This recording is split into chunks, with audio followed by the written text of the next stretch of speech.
So last lecture we saw errors in wattmeter.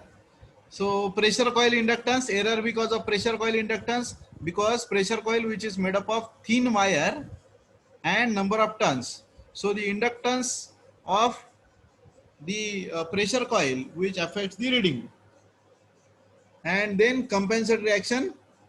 So we provide a parallel capacitor along with part of the series resistance so that the angle phi which is maintained. हा phi जो angle असतो तो maintain राहतो, जो phi dash झालेला आहे त्याचा आपण phi करण्यासाठी पुन्हा phi अँगल मेंटेन करण्यासाठी काय करतो, तर या पार्ट ऑफ रेजिस्टन्सचा काही पार्ट घेतो आणि त्याच्या पॅरलल मध्ये कॅपॅसिटर जोडतो, त्यामुळे काय होईल, some current, the current which maintain the angle as phi. ठीक आहे, हे झालं कंपेन्सेशन. त्याच्यानंतर pressure coil capacitance. So pressure coil capacitance जो आहे तर ऍक्च्युली रिॲक्टन्स आणि कॅपॅसिटन्स हे दोन्ही एकमेकांना काय असतात तर कंपॅन्सेटरी असतात. सो नॉर्मल फ्रिक्वेन्सीला याला काही कंपेन्सेशन करायची गरज नसते. त्याच्यानंतर म्युच्युअल इंडक्टन्स इफेक्ट आपण बघितले, error due to mutual inductance effect. Then error cause because of connections. Connection मध्ये आपण दोन टाईप बघितल्या, pressure coil which is connected before current coil. So ह्या टाईपचं कनेक्शन कुठे वापरतात, लेस लोड जेव्हा असेल तेव्हा. हायर लोडिंग साठी pressure coil which is connected after current coil. So हे बघितलं आपण कंपेन्सेशन आणि error. Next is compensation error due to connection, जे आपण बघितलं होतं ते. त्याचं कंपेन्सेशन करण्यासाठी आपण काय करतो, the compensating coil which is connected after current coil and electrically connected in series with the pressure coil. ही कंपेन्सेटिंग कॉइल जी आहे ती करंट कॉइल सोबत गुंडाळली जाते, लक्षात घ्या. आणि ती ऍक्च्युली प्लेसमेंट तिची करंट कॉइल सोबत आहे, पण कनेक्शन कोणासोबत आहे तर प्रेशर कॉइल सोबत आहे. सो दॅट जो ही कॉइल फ्लक्स जे तयार करते कंपेन्सेटिंग कॉइल, हे करंट कॉइल फ्लक्सच्या अपोजिट असतं. करंट कॉइल फ्लक्सच्या अपोजिट फ्लक्स तयार होतं आणि त्याच्यामुळे जे एरर जी आहे ड्यू टू कनेक्शन ती मेंटेन करण्यासाठी या कंपेन्सेटिंग कॉइलची मदत होते. Next is eddy current errors. So eddy current म्हणजे नेमकं काय, तर जे नॉन मॅग्नेटिक मटेरियल आहे, नॉन मॅग्नेटिक मटेरियल मधून जेव्हा सॉलिड मटेरियल आहे, मेटल आहे, त्याच्यामधून जेव्हा काय होतं, अल्टरनेटिंग मॅग्नेटिक फील्ड त्याच्याशी जेव्हा लिंक होतं त्यावेळी त्याच्यामध्ये काय होतं, करंट तयार होतो आणि त्या करंटला काय म्हटलं जातं तर एडी करंट. लक्षात घ्या, एडी करंटचा अर्थ काय, जेव्हा नॉन मॅग्नेटिक मटेरियल, आता नॉन मॅग्नेटिक मटेरियल कोणतं असतं तर मॅग्नेटिक मटेरियल आपण त्याच्यामध्ये वापरतो, एक तर सिलिकॉन स्टील वापरतो कोर बनवण्यासाठी वगैरे वगैरे, किंवा आयर्न वापरतो, सॉफ्ट आयर्न. पण नॉन मॅग्नेटिक मटेरियल म्हणजे कोणतं तर ॲल्युमिनियम मटेरियल समजा. मग त्याच्यामध्ये जे कुठे ॲल्युमिनियम मटेरियल आहे तर त्या ॲल्युमिनियम मटेरियल मध्ये काय होतं, जेव्हा ॲल्युमिनियम मटेरियलला एखादं अल्टरनेटिंग फ्लक्स लिंक करतं त्यावेळी त्याच्यामध्ये करंट तयार होतं. आपण बघितलेलंच आहे, नॉर्मल कंडिशन बघितली आपण, वेन कंडक्टर कट्स दी फ्लक्स, जेव्हा कंडक्टर फ्लक्सला कट करतो किंवा फ्लक्स कंडक्टरला कट करतं त्यावेळी त्याच्यामध्ये काय तयार होतं, ईएमएफ तयार होतो. मग आता इथे काय तयार होणार बघा, एक मॅग्नेटिक, समजा नॉन मॅग्नेटिक डिस्क आहे, डिस्क म्हणजे झालं क्लोज सर्किट झालं डिस्क म्हणजे.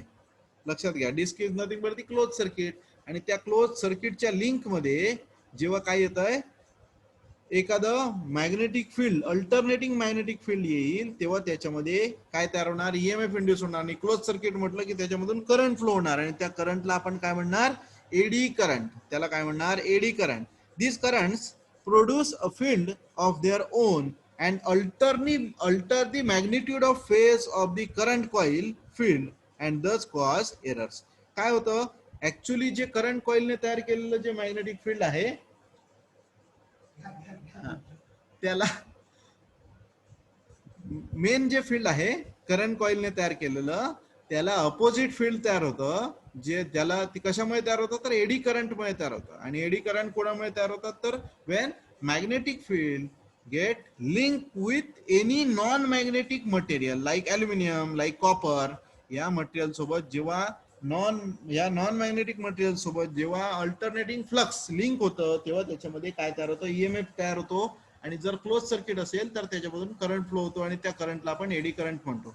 आता एडी करंट तयार झाला की according to Oersted experiment current तयार झालं की त्याच्या बाजूला त्याचं स्वतःचं मॅग्नेटिक फील्ड होतं तयार, and that field which alters the magnitude and phase of the current coil field and cause an error. So the phase of eddy current EMF which is 90 degree behind the current coil flux phi c इथे दाखवलेला आहे बघा. phi c पेक्षा 90 degree मागे voltage तयार होत आहे, म्हणजे करंट तयार जो होतोय त्याला म्हणणार तुम्ही IE, आणि तो आई कोणामुळे तयार होतोय तर EE मुळे, म्हणजे एडी EMF मुळे एडी करंट तयार होतोय. कोणामुळे होतोय? एडी EMF मुळे एडी करंट तयार होतोय. So resultant flux phi R बघा, ऍक्च्युली फाय सी हे करंट कॉइल फ्लक्स आहे, आणि ह्या एडी EMF मुळे जो एडी करंट तयार झाला IE इथे दिसतोय बघा, मी तुम्हाला अॅनोटेट करून दाखवतो. Just a minute. ऍक्च्युली तुम्हाला हा जो करंट आहे हा आय करंट आहे, because of I phi which is there, phi C which is there. आता काय होत आहे, तसंच हे जे नॉन मॅग्नेटिक पार्ट आहेत, नॉन मॅग्नेटिक कॉपर किंवा अल्युमिनियमचे पार्ट आहेत, त्याच्यामुळे त्याच्यामध्ये कोण तयार होतं? EE. हा जो EMF आहे हा EE तयार होतो, आणि EE मुळे ते क्लोज सर्किट असल्यामुळे EE काय तयार होतं? IE तयार होतो. IE तयार झाला की काय तयार होतो? फाय E तयार होतो. तर या फाय ची डायरेक्शन ही काय दिसते? 90 डिग्री पेक्षाही जास्त दिसते तुम्हाला इथे. तोच आपण इथे काढलाय, फाय ई हा इथे काढून घेतलाय, हा बघा, दिस इज अ फाय ई. म्हणजे हा वेक्टर जो आहे तो फक्त फाय सी च्या पुढे काढलाय आपण, आणि त्याच्यावरून काय काढलाय? रिझल्टंट. सो फाय आर, म्हणजे जे तुम्हाला फाय सी हे फ्लक्स इथे पाहिजे होतं त्याची पोझिशन आता बीटा अँगलने काय दिसते? लॅगिंग दिसते. बीटा अँगलने कशी दिसते? लॅगिंग दिसते. ठीक आहे. So this one is the phi R angle which is the resultant angle. म्हणजेच काय होईल तर या पोटेन्शियल कॉइल मधून जाणाऱ्या करंटमुळे हे फाय पी तयार होत आहे, ठीक आहे, आणि हे फाय सी तयार होत आहे करंट कॉइल मधून जाणाऱ्या फ्लक्समुळे. तर ऍक्च्युली फाय सी आणि फाय पी यांच्या अँगलमुळे तुम्हाला टॉर्क मिळेल, यांच्या अँगलमुळे तुम्हाला टॉर्क मिळेल. पण आता ऍक्च्युली अँगल जो आहे तो काय झालेला आहे? Angle between fluxes increases, so torque which is increases, and the meter shows reading which is higher than true value, higher than true value. आणि त्यामुळे काय होणार? तुम्हाला जे रीडिंग ऍक्च्युअल पाहिजे त्यापेक्षा रीडिंग काय दाखवणार? जास्त दाखवलं जाणार. लक्षात घ्या.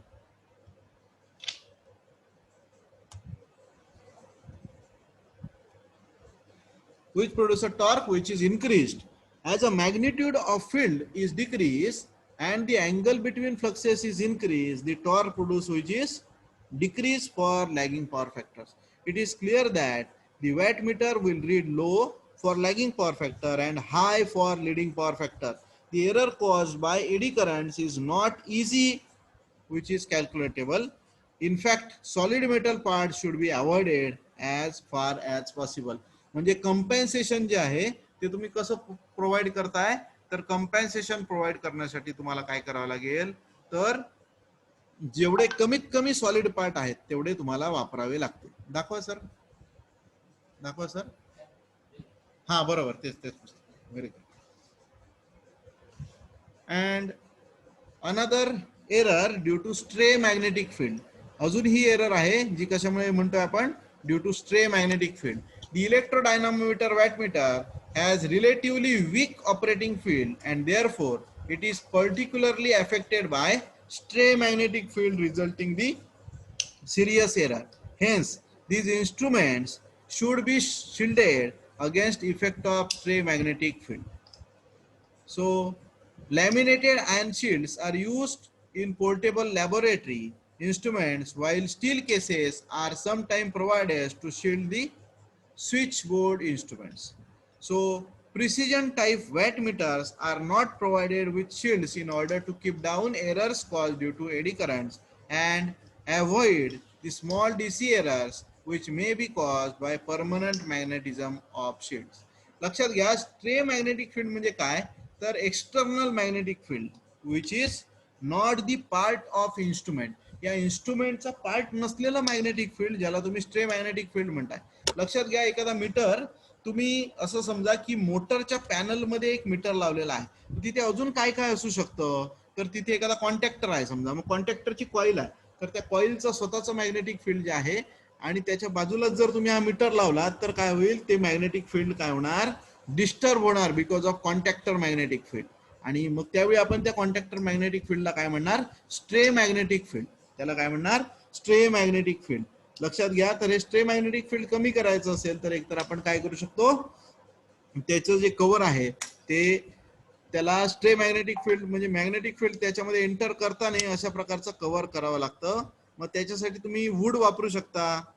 काही मीटर बघा, तुम्हाला जुने मीटर जे होते ते वुडन होते. वुडन कशासाठी? तर वूड मधून मॅग्नेट वूड मॅग्नेटला मॅग्नेटिक सर्किटला सपोर्ट करत नाही, त्याच्यामुळे it act as a shielding and you obtain the correct readings किंवा the readings near to true value.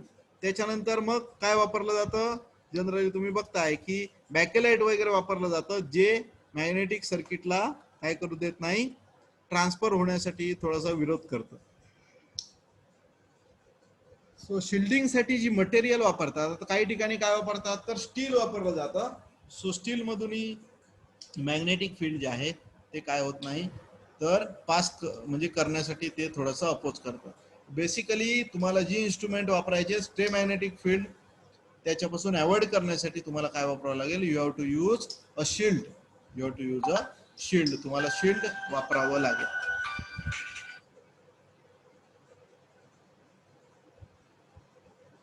So next is error caused by vibration of moving system. लक्षात घ्या, काय होतं बऱ्याच वेळा मोटर आहे एखादी बसवलेली, त्या मोटरचा पॅनल आहे आणि अगदी त्या मोटरला जो पॅनल आहे तो टच केलेला आहे समजा, तर मोटरची व्हायब्रेशन जी आहेत ती काय होतं, त्या मीटर पर्यंत पोहोचतात. हे एक झालं. दुसरी गोष्ट म्हणजे this error found occasionally in alternating currents. So the torque of the moving system varies cylindrically with the frequency which is twice that of voltage. म्हणजे काय होत आहे तर ऍक्च्युअली 50 हर्ट्ज फ्रिक्वेन्सी, आता 100 हर्ट्जने तुम्हाला तिथे काय मिळत आहे, 100 हर्ट्जने तुम्हाला जो तिथे टॉर्क तयार होतोय त्याच्यामध्ये चेंजेस मिळत आहेत. So if the pointer, spring or some other part of moving system has a natural frequency which is in approximate resonance with the frequency of torque pulsation, the moving system would vibrate with a considerable amplitude.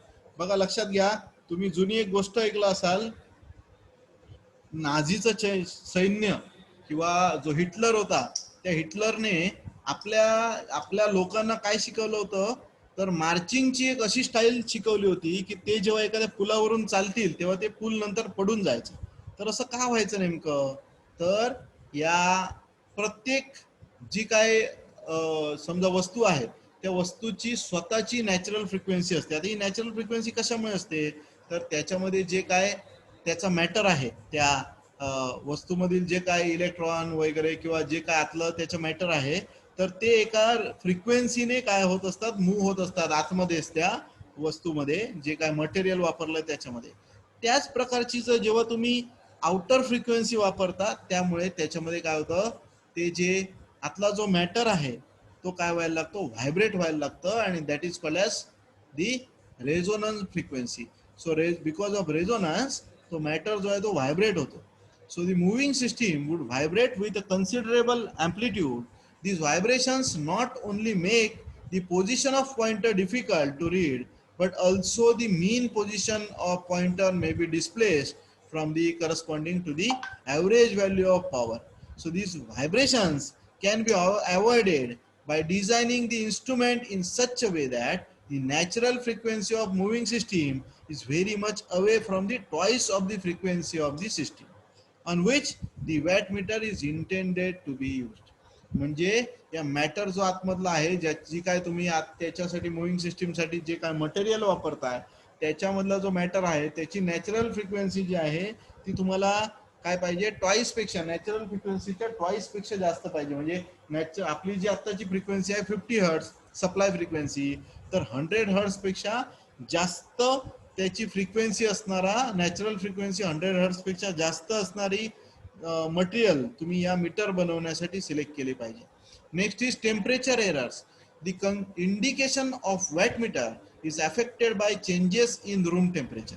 तुम्ही साधा rule first इयरला आपण बघितला होता, काय होतं, some materials having positive temperature coefficient of resistance. some material having negative temperature coefficient of resistance. म्हणजे काय होतं, वापरामुळे जेव्हा according to Joule's law H is equal to I square RT, continuous वापरामुळे जेव्हा when current flowing through the meter मधून किंवा coil मधून जेव्हा करंट फ्लो होतो त्यावेळी ऑब्वियस आहे की त्या वायर जी आहे ती गरम होते, त्याची कॉईल जी आहे ती गरम होते आणि गरम झाल्यानंतर तिचा स्वतःचा रेजिस्टन्स काय होतो, चेंज होतो. आणि जेव्हा रेजिस्टन्स चेंज होतो तेव्हा करंट जो त्याच्यामधून जाणार आहे,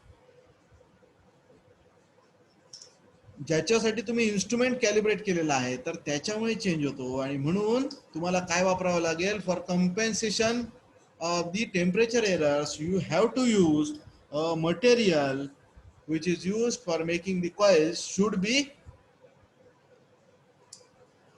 be not get affected by the temperature changes. So these are the errors in wattmeter. So next is the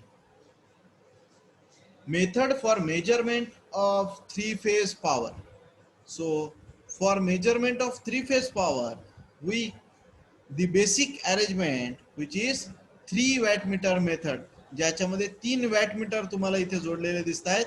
The coil of first wattmeter which is connected in series with the first phase, second wattmeter coil which is connected in series with second phase, and third is with third phase. And the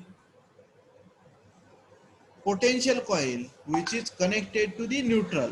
potential coil जे आहे त्याचं एक टोक जे आहे ते फेजला आणि दुसरं टोक जे आहे ते न्यूट्रलला जोडलेलं आहे.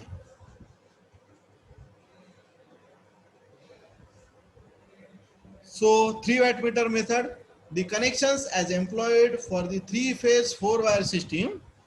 In this case, the common point C of pressure coil and neutral O of the load coincides. Therefore, V is equal to 0 and V1 is equal to V1 dash, V2 is equal to V2 dash, and V3 is equal to V3 dash.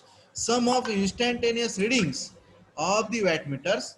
आता या तिन्ही वॅटमीटरचं जर आपण बेरीज केली रीडिंगची तर काय असणार, power measured by wattmeter 1 that is P1, power measured by wattmeter 2 that is P2, and power measured by wattmeter 3 that is P3.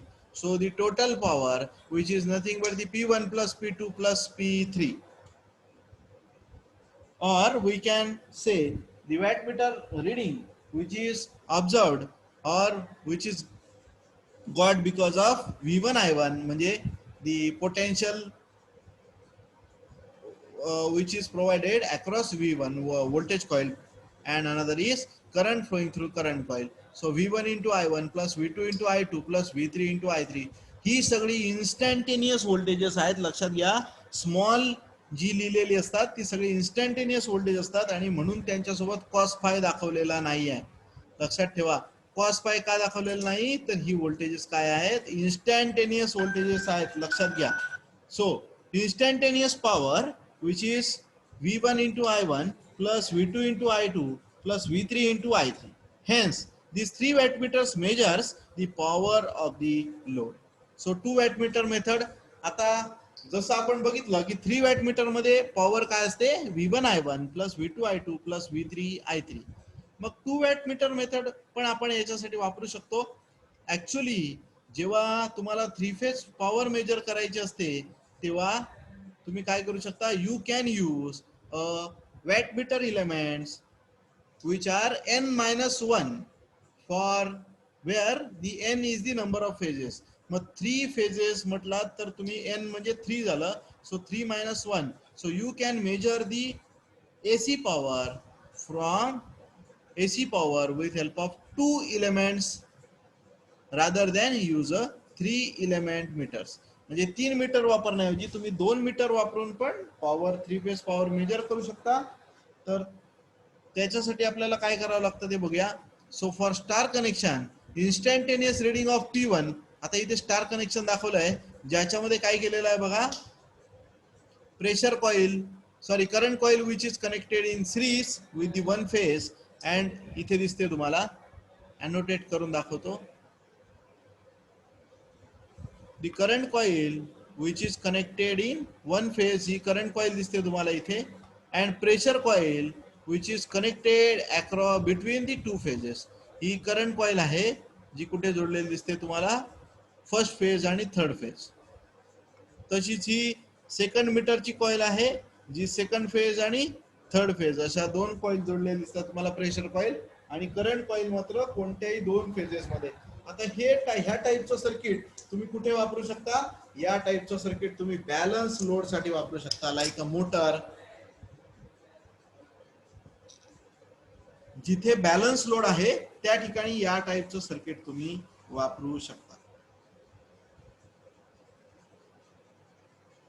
So काय येईल, इन्स्टंटेनियस रिडिंग ऑफ P1. आता P1 चं रिडिंग म्हणजे काय, तर करंट I1 आणि voltage कोणता येणार, V1 minus V3, because the voltage coil which is connected to the first phase and another terminal of the voltage coil which is connected to another phase. So V1 minus V3, so that is the voltage across the potential coil and current through potential coil, that is I1. तसंच या second element साठी काय असेल विचार करा तुम्ही, the current is I2 in bracket the potential coil which is connected between one phase, that is second phase, so V2 and minus the V3, minus V3. So V2 minus V3. Hello sir, sir बोला बोला बोला sir. हा sir बोला sir.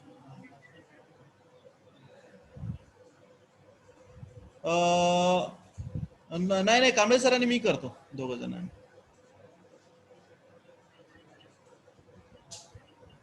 E स्कीमचा Ingole sir करतील ना, इंगोले सरांना मी 2 मिनिटात phone करायला देतो, तुम्हाला फोन लावून देतो. काय सांगू त्यांना, मेंटेनन्स अँड पुन्हा सांग, इंगोले सरांना बोलवा. एक मिनिट, इंगोले सर आहेतच, एक मिनिट थांबा, एक मिनिट बोलवा, एकच मिनिट. हा सर चालू ठेवा.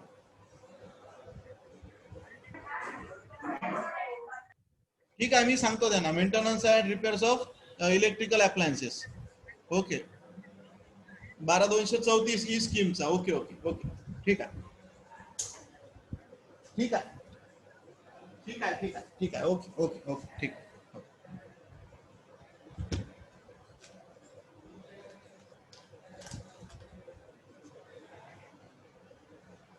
Sir just a minute. हा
instantaneous reading of P2 wattmeter is P2 is equal to I2 in bracket, I2 म्हणजे करंट फ्लोइंग थ्रू दिस इलेमेंट, या इलेमेंट मधून फ्लो होणारा current into the voltage across the potential coil. आता voltage across potential coil हे इथलं voltage असणार V2, इथलं voltage असणार V3.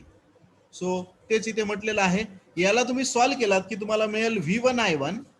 इथे बघा, याला P1 प्लस P2 जेव्हा तुम्ही कराल तेव्हा तुम्हाला मिळेल, हे बघा इथे P1 प्लस P2 म्हणजे दोन्ही मीटरनी जे काय मेजर केलेली पॉवर आहे. सो P1 प्लस P2 काय होणार, सिम्प्लिफाय केल्यानंतर बघा V1 I1 plus V2 I2 minus V3 I1 plus I2. V1 I1 plus V2 I2 minus V3 I1 plus I2. लक्षात घ्या, अकॉर्डिंग टू आपण कुठचा रूल म्हणू शकतो, केसीएल नुसार काय म्हणू शकतो आपण इथे, I1 plus I2 plus I3 is equal to 0. काय म्हणतो आपण, I1 ऍट दिस पॉइंट, ह्या पॉइंटला जर विचार केला तुम्ही तर काय होणार, I1 plus I2 plus I3 is equal to 0 असणार. म्हणजेच I1 प्लस I2 म्हणजेच काय येणार इथे, मायनस काय येणार I3 minus I3. So minus V3 into minus I3 म्हणजे काय येणार, V3 काय येणार, V3 I3. So the total power measured by 2 wattmeter reading, which is also V1 I1 plus V2 I2 plus V3 I3. So तीन wattmeter ने major केलेली power आणि 2 wattmeter वापरून मेजर केलेली पॉवर याच्यामध्ये कोणताही फरक दिसत नाही. So you can use n-1 wattmeter for measurement of n number of phases. म्हणजे 3 फेज असतील तर तुम्ही 2 इलेमेंट वापरू शकता. लक्षात घ्या. Okay, so with this we conclude our today's lecture. So